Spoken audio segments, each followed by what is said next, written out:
Hi everyone, and welcome back to the studio. So as you can tell from the title of this video, this is updates for my shop, SC Crochet Studio, mainly my Etsy page and stuff I'm going to be selling and working on. And I do have a couple of announcements, one that's a pretty big one and one that I'm really excited for, but I will be talking about that closer to the end of this video. Also too, if you're watching this on the Shanna IV show, I would really appreciate it if you could go subscribe to SC Crochet Studio. It's mentioned down below in the description. It's always mentioned down below in the description, so if you could please go subscribe to my crochet channel, that would be greatly appreciated. It is December 2024. It's the first Sunday, December 1st exactly, and going into this last bit of 2024, weirdly enough, and going into 2025, I really want to commit on making my crochet business grow as much as I can have it grow, and I'm not putting too much pressure on myself to really get it growing to a large amount, but I do want to get it to start growing and developing and on that upward trajectory. And a large part of that will look like having patterns being released or re-released back up onto my Etsy, and also making more physical items that I can sell and make available for sale. And something else that I have planned for 2025, I don't have a specific time frame for when I start doing this, but something that I do want to start in 2025 is going to like farmers markets and craft fairs. That way too I can start developing more of a customer base as well for my crochet store. And again, I do not have a set time or time frame for when this will start because I can't really commit just yet to setting a specific date or time for when I will start doing craft fairs and farmers markets or other vendor events. But that is something I really do want to start doing. And hopefully I can start doing that within 2025. That is the tentative plan. Like I said, I don't think I said it was tentative, but it is the plan, and tentatively for 2025. There are those updates, and again, I will be trying to pump out more listings on my Etsy page, and I will also be looking into other platforms that I can start selling my products on. But selling my other products on other platforms, selling platforms, is another tentative idea. Right now I'm just sticking with Etsy. The plan is to have my items for sale on multiple platforms, but like I've said, Etsy is going to be the only one for the time being. And again, tentative plan for 2025 to start getting listings on other platforms. Now to go into a couple of announcements. First and foremost, I think I've said this a couple of times on my Instagram that I have a spare yarn granny square blanket pattern coming soon. I do still have that coming, but I'm reworking it so that it's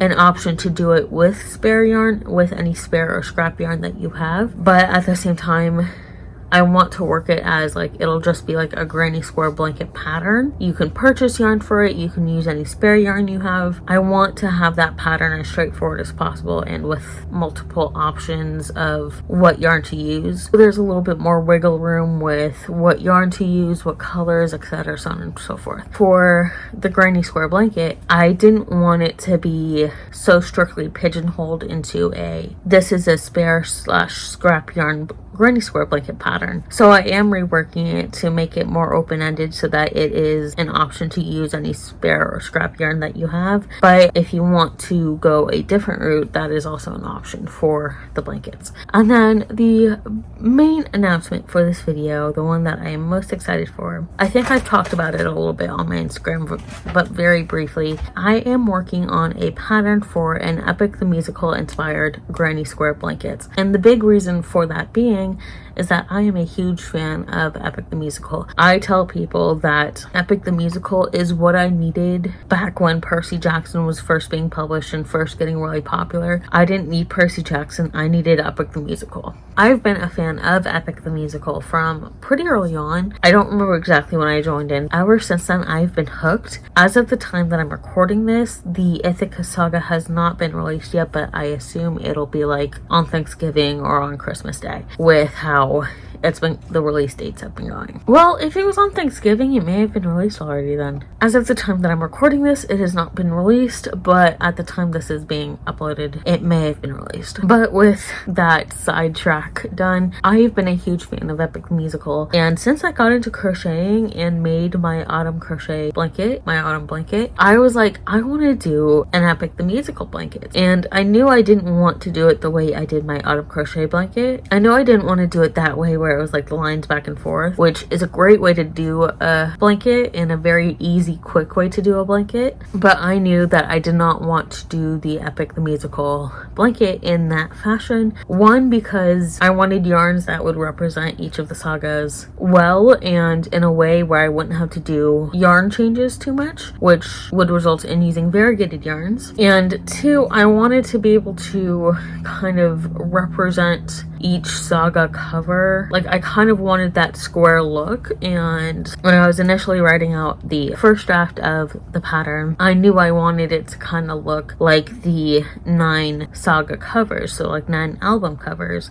The best way to do that is granny squares, and that's why I decided to do like the Caron cakes, the Caron cake yarn and granny squares, so that I could in a fun way represent each of the different saga covers and also represent their color schemes without too many color changes. And as a result of using Caron cakes and choosing the different yarn colors that best represented or closely resembled the different sagas, there are a couple of different weights, and I knew that doing it in the way of like the autumn crochet blanket or just doing rows back and forth, I knew it wouldn't line up easily if I did it that way. So again, granny squares were the best route to go so that I could easily even out the granny square sizes by adding an extra row to the smaller yarn weights or using a bigger hook size for the yarns that had a smaller weight. And with this pattern, it has really come to fruition over 2024, over the entire course of the 2024 year, because I had to wait for the different sagas to release so that I can then choose a Caron cake yarn that best suit the colors. And obviously I already had the Troy saga, the Cyclops saga, and the Ocean saga from 2023, but I was waiting on the Circe saga, the Underworld saga. I need to recount that: Troy, Cyclops, Ocean, Circe, Underworld, and then it's Wisdom, Vengeance. I'm missing one. And you think I would have this like down by now, but apparently I don't. I forgot the Thunder saga, that's what I was forgetting. And that has one of my favorite songs. So Troy, Cyclops, Ocean, Circe, Underworld, Thunder, Wisdom, Vengeance, and then Ithaca. So those are the 9 sagas. And again, as of right now, the Ithaca saga, the last saga, has not been released. We don't even have the album art yet, so I have not been able to choose a yarn for the Ithaca saga, but I do have yarns chosen for all of the other sagas. This blanket is taking a really long time to plan out and make and write the pattern out. I am making the blanket for myself, and I don't plan to make more of this blanket just because I consider it to be a very highly personal blanket for me, because again, I love Greek mythology. The Odyssey was my favorite epic. I prefer it over most other epic poems. Again, like I was saying earlier, like it is what I needed when Percy Jackson was first being published. So it is kind of highly personal in that regard, and I don't want to have making the blanket itself become a chore, but I do want to make the blanket accessible to other people, which is why I created the pattern. And I also have it set up so that when you're able to purchase it, if you decide to purchase it, you will see which Caron cake yarn it represents which saga. And I kind of explicitly state that out because I want the thought process to be obvious as to why one Caron cake was chosen for that specific saga, because the colors matched up as best as possible, again without having to do yarn changes and without having to find this specific colors and then figure out where to do color changes. So I wanted to make it as seamless as possible despite the very structured template of this pattern. I wanted to make it as easily accessible and, as I said, as simple as possible despite its rigidity almost. Any support you can send towards my YouTube channel, SC Crochet Studio, any support you can send towards my Etsy or my Instagram, again, all usernames are SC Crochet Studio for the crochet part specifically. Any support is much appreciated and much welcome. Thank you all so much for watching, and stay tuned for my next video.